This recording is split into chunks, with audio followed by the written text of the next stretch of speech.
Hi, and welcome to the ODUblitz.com football show presented by our sponsors, Lions Bridge Financial Advisors, planning and investing for clients throughout Hampton Roads. I'm Ed Miller, ODU beat writer for the Virginian-Pilot. I'm here with columnist Harry Minium. Harry, it's a bye week, but we're here to talk football. We are. Last week, Old Dominion made its first visit ever to Virginia Tech, to Lane Stadium. What were your impressions of both ODU and the Hokies? Yeah, the Hokies are as good as advertised. Top 10 quality team. Dynamic offense, really good defense. Bud Foster defense, one of the best he's had in a few years. ODU had some chances. They went into this game shorthanded, particularly on offense. Tough way to go down to Lane and play. They came out with an aggressive plan to throw the ball. Went for it on fourth down, first possession. Didn't get it. Didn't come close, actually. Yeah, kind of went downhill from there. They had some chances. I thought that was a good call by Bobby. Yeah, absolutely. Take a chance. Yeah, you got to be aggressive. Yeah. They were in the game well into the second quarter, and then the bottom kind of fell out as you thought it might. Virginia Tech just started scoring points. ODU never really crossed midfield. They crossed it once. I watched the replay, and they actually did cross it by this much. There was some controversy over where they actually got across midfield. But, I think they played better than they did against Carolina, and I imagine you'd probably agree with that. Oh, yeah. I thought they played much better than they did against Carolina, and maybe that had something to do with Carolina and Virginia Tech. I'm not sure that Virginia Tech was really all that amped up to play Old Dominion in the beginning. They certainly got amped up later. And North Carolina was clearly on a mission to win a game against Old Dominion, knowing they had to win it, and they lost to Duke this week, so they're 1-3. So they really did need to win the game here. I thought Old Dominion was much more impressive defensively against Tech than I thought they would be. It was 3-0 midway through the second quarter. That's pretty good against the 13th ranked team in the country. That's not bad. One good show for Old Dominion. I think one great thing for Old Dominion was the fan turnout. Old Dominion officials said they thought they were 4,500 to 5,000 fans there. I don't think there were that many, but there were a lot. I was out in the tailgate lots for about an hour and a half or 2 hours just wandering around, and there were a lot of ODU fans. A lot of, families split along school lines, right. With ODU blue and Tech maroon and orange. Everyone seemed to get along. The ODU fans made some noise. It's the biggest visiting crowd Tech has had since 2015 when NC State came.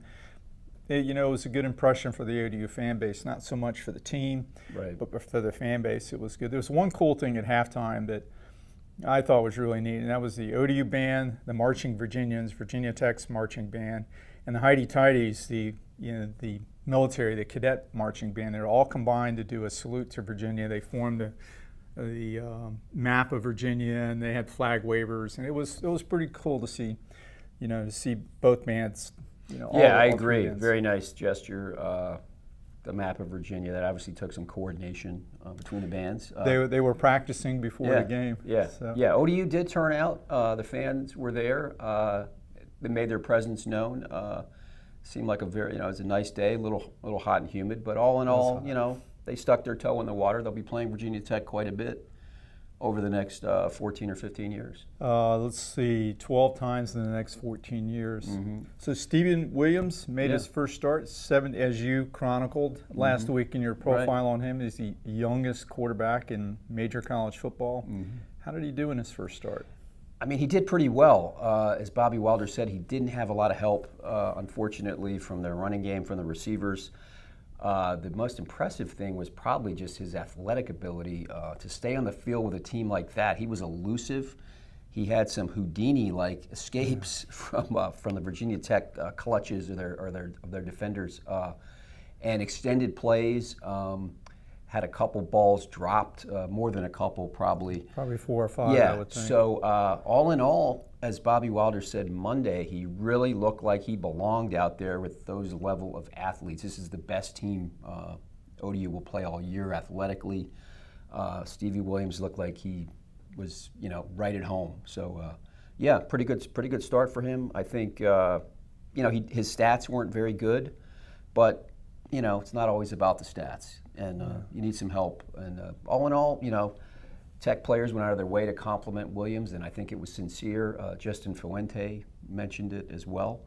And I don't know, what did you think of the way young Stevie, as they call him, played? Yeah. The first thing is he got sacked once, and they were all over him. He is really elusive. He's really athletic. He had some passes that were off the mark, but he made some really good throws. He should have had one touchdown pass, a pass that was dropped. Right. I think he's got a great future at ODU. I think he's going to be a great quarterback for them. Now, Old Dominion, they got out of the Tech game without any major injuries. They didn't have, not a lot of players were injured against North Carolina, but they're pretty beaten up. Tell us about their injury situation. Yeah, the conventional wisdom was that they were going to play back-to-back games against ACC Power 5 schools, Carolina or Tech, and that would probably leave them, beaten up. Actually, it's been practice. It was UMass, it was Albany that really has cost ODU some key players. We've already talked a lot about the guys that are out for the season, Jonathan Duhart, Ray Lowry. You can add to that list now. Bumi Rotini missed last week. That was a big guy for them to miss. Yeah, he's their all-time sack leader.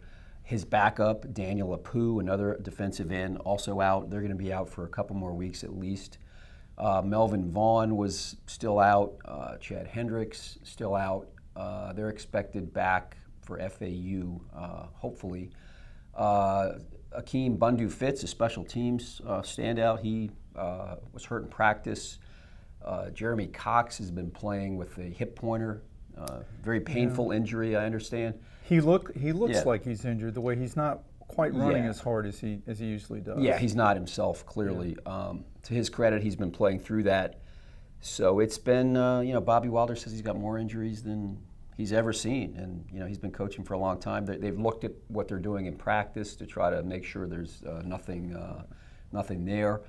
They do practice. Their practices are a little shorter this year. They don't do a ton of hitting on certain days. Sometimes. From what I've seen in practice, they did more hitting last year, and last year they had virtually no injuries, which is pretty amazing. What did Brian Scott, their offensive coordinator, say?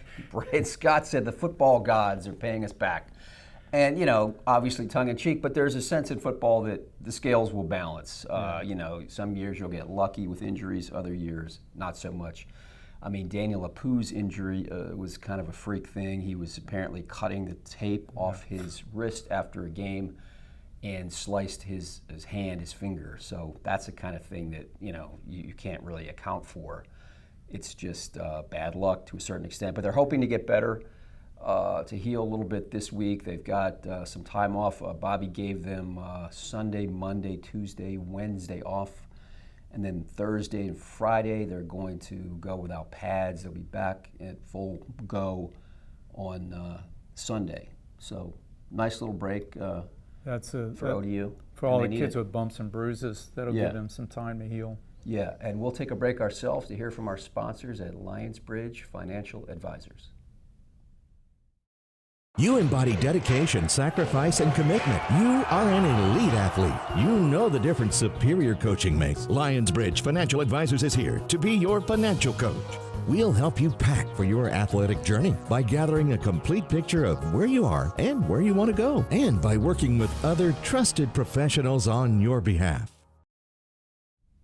Well, we're back. Ed, ODU has a much-needed bye this week, as we talked about before. They don't play again until October 7th when Lane Kiffin and Florida Atlantic come here, and that should be an interesting game. Yeah. Tell us what ODU's coaches are up to this week. They've been on the road recruiting pretty much since last Saturday, or they left Sunday night, Monday morning. They'll be back Wednesday night for practice Thursday. The main goal there is to secure the commitments they've received. They have 12 as of last night. They picked up another from Anthony Hill, a defensive end from DeMatha, committed. He'd been somebody that'd been more or less committed. He just hadn't announced it yet. They've got 11 other players, and are hoping to secure the commitments from them. With the early signing period, you really get a sense of who wants to be at ODU and every other school. You can't string it along till February, and Bobby Wilder has said basically that if these guys don't sign on signing day, the early signing day, it's a signal that they're still shopping, so ODU is going to continue shopping. And for those of our fans who don't know, the NCAA instituted a new early signing period this year in December. You have the traditional February signing day, which a couple of years has fallen on my birthday, which is a bummer because that's a 15-hour day. It's a national holiday, national signing day. The banks close, the post offices. It's a big, huge day. But this year there's going to be one, I believe, in mid-December, and as Bobby has said, if kids aren't committed, they're not committed. Yeah, another thing they're doing, they are going to be looking at now the players. We didn't talk about what they're doing. They're getting treatments, stretching, probably watching some film, trying to stay off their feet as much as possible. The coaches are also trying to figure out how to reconfigure the offense, or at least tweak it a little bit, for Stevie Williams to play to the strengths that he has, which is his athletic ability primarily. They wanted to be a running team at the start of the year. Ray Lowry, Jeremy Cox. Ray is out. Jeremy's been banged up. The offensive line was down. Another starter, Chad Hendricks. So that's been a bit of a challenge to run the ball. They're hopeful they can still run it in Conference USA. But I think you're going to see them do some more passing than maybe they had planned with Stevie Williams, who's got a big-time arm. I'm wondering, are you going back to the spread, Bobby? Are you going to install the spread offense? I mean, that's what ODU ran for years under Taylor Heineke. They were a hurry-up offense. I'm not sure that it makes sense for them to be a hurry-up offense, but I would think you're going to see more spread tendencies. One of the problems at Virginia Tech game for ODU, and it's an understandable problem because they lost Duhart, and then Zach Pascal was the senior last year, their top two receivers. Travis Fulgham, we know, is a good receiver. He didn't have a great game against Virginia Tech, and Isaiah Harper played pretty well against Virginia Tech. But for the most part, their receivers didn't run their routes aggressively. They dropped passes. Who can step up for ODU who maybe hasn't stepped up yet? They had a hard time getting off the line, getting into their routes. I mean, again, they're facing the best corners they're going to see all year. Virginia Tech is DBU, or at least that's been its reputation. So, guys like Hassan Patterson, Noah Ellison, Marquez Little, they're going to need to do some things. Another guy, Melvin Vaughn, who we mentioned, is expected to be back. Melvin's a very versatile guy. He can play H-back, he line up in the backfield, he can play tight end, he can play receiver. He sort of brings another element. So they're going to need those guys, maybe, tight end maybe. I mean, some of those guys have been not very productive. Yeah. But, like you mentioned, Fulgham is their primary guy. He's got to kind of take that role that Jonathan Duhart had. Patterson is another bigger receiver. He had a 17-yard catch on the first play of the game. I don't think he was heard from after that. And Noah Ellison's a guy who had a nice spring. He missed a couple of weeks in camp with an injury, but he seems to be back. And, they definitely need some responses from the receivers for sure. Ellison was last year in spring practice, and in the when they had a lot of futures workouts, was they were preparing for the bowl game. He was a star. So he's that's the way it is with young kids sometimes. Actually getting out and playing in a game is difficult. But I know they are hoping for that he can really step up for them. We didn't mention Isaiah Harper, who's been coming on as of late. He had 4 catches against Tech. Had 4 catches. Had the 100-yard kickoff return against Carolina. Had a 50-yard reception against Carolina.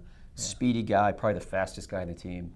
Has put on some weight. Oh my gosh, he doesn't look like the same kid he was 2 slot years receiver. ago. Yeah. So he's a guy that could do some things, and they've got the quarterback that can get them the ball if these guys can get open. He can keep plays, alive with his legs. He did that against Tech, and we'll see how they look going forward. So your Conference USA rankings came out this week. ODU dropped a bit, and who's number 1? Who's number 1? We don't have a number 1. Once again, sticking with our theme of last week, nobody's really earned that number 1 spot at this point. And I think once we're almost done with non-conference play, I think that the picture will come into a little clearer focus here. But UTSA and La Tech are the co-number 2s. I think that's pretty much a no-brainer. La Tech pushed South Carolina to the brink. That would have been a huge win for them, for the league. Southern Miss is hanging in there at number 3. Then we go to the East, Western Kentucky, which, had a pretty good win on Saturday. over, was it Ball State?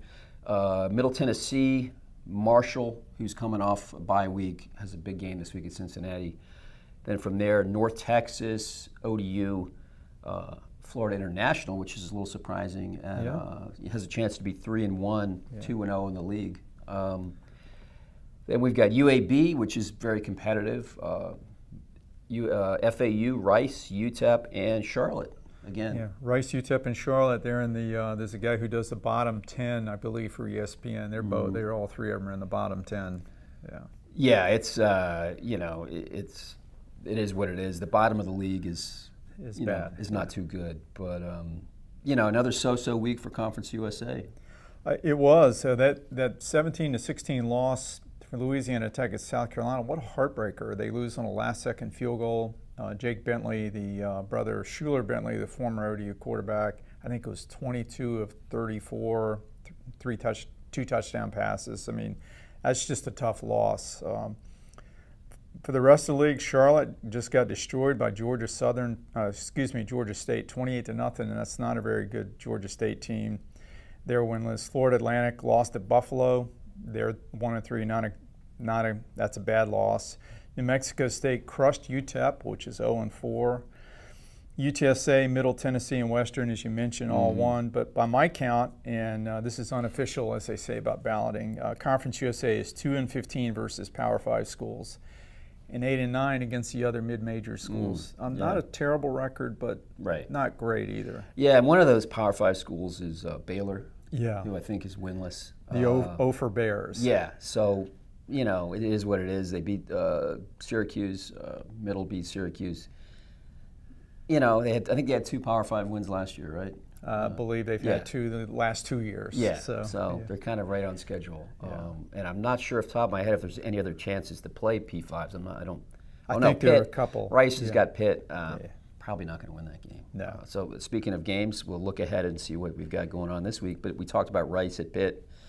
2 1-3 teams. Yeah. Pitt should win that easily. Yeah, Rice has got. I think they have Army next week, so Rice has got a tough road to hoe. This week, Army's speaking of Army, hosting UTEP. Yes. Yeah. And UTEP will fall 0-5. Yeah, it's a long way to go. UTEP's defense is not very good statistically. Army's rushing attack is 3rd in the nation. They run. That's what they do. They run the ball. Service Academy, like Navy. Georgia Tech is also the triple option team, so that's a tough matchup. Yeah, it is.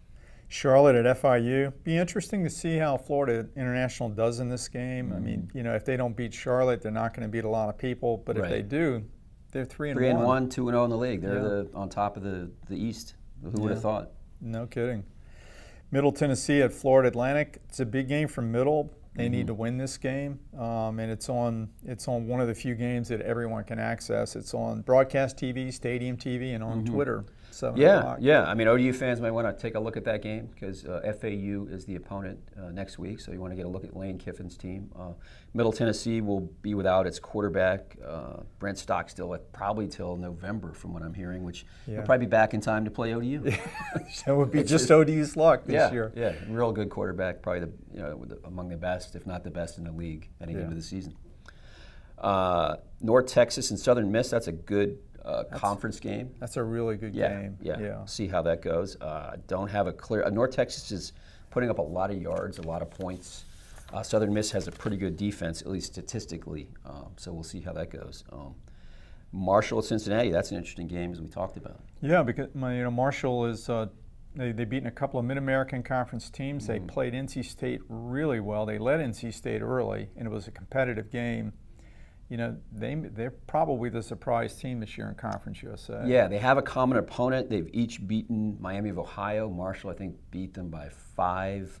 Cincinnati beat them by 4, if I'm not mistaken. So it means Marshall's a point favorite. Take from that what you will.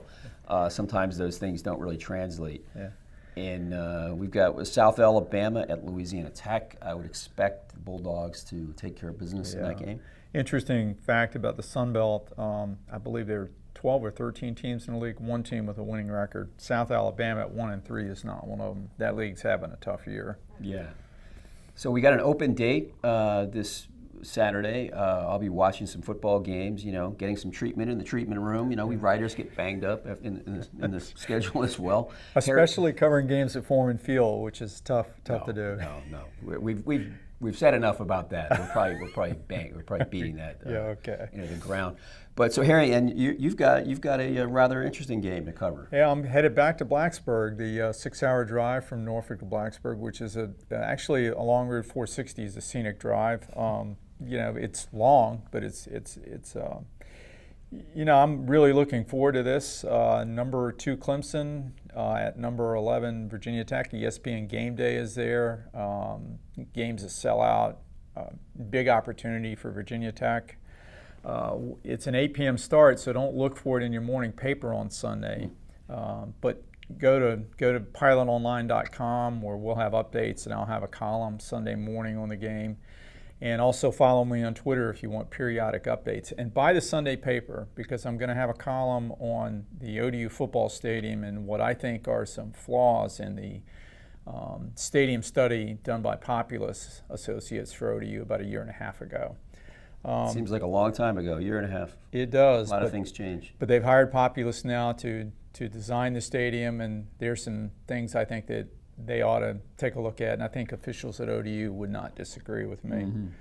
I mean, you look at Virginia Tech, Justin Fuente, he's just done a phenomenal job. I was talking to some Tech fans. I mean, he took over that program last year from Frank Beamer. Mm-hmm. You get a new coaching staff, new system. He goes 10-4. They come back, win their bowl game. They almost beat Clemson in the ACC championship game, and they're 4-0 this year. Regardless of how they do, that's a pretty amazing job. Yeah, he's really stepped in. Bobby Wilder had some interesting thoughts on this game, saying he really gives Tech a good chance, saying that he thought one of the key matchups was Tech's offensive line against Clemson's defensive front, which is pretty dominant. So I don't know. How do you see it going, Harry? I think Clemson wins. They've got a dynamic offense, and their defensive line is one of the best I've ever seen. But you never know. You just never know. It's in Blacksburg. That's why they play the games. Mm-hmm. Ed, you covered the ACC for a lot of years. Mm-hmm. How do you see it? Yeah, I'm with you, Harry. I think Clemson will win this. I just think they're, Tech is on the rise. Certainly, Clemson's maybe just is a little more established at this point. Their defense is really good. Tech's offense. Tech doesn't have a really impressive. I mean, they've got running backs who are good, serviceable. Yeah. I think they've had better groups over the years. Cam Phillips is a really good receiver. Savoy, who played with Stephen Williams in high school, is another, but he's a freshman. So I just think I'm not sure Tech will score quite enough. I could be entirely wrong, but I'll be looking forward to watching it and reading about it, reading what you have to say about it. And that'll wrap it up for us this week. I'm Ed Miller. For Harry Minium, we'd like to thank our sponsors, Lions Bridge Financial Advisors, planning and investing for clients throughout Hampton Roads. If you have any comments, questions, we'd be happy to hear them. And don't forget to check out ODUblitz.com for the most complete ODU coverage anywhere. For Harry Minium, we will talk to you again, same time next week.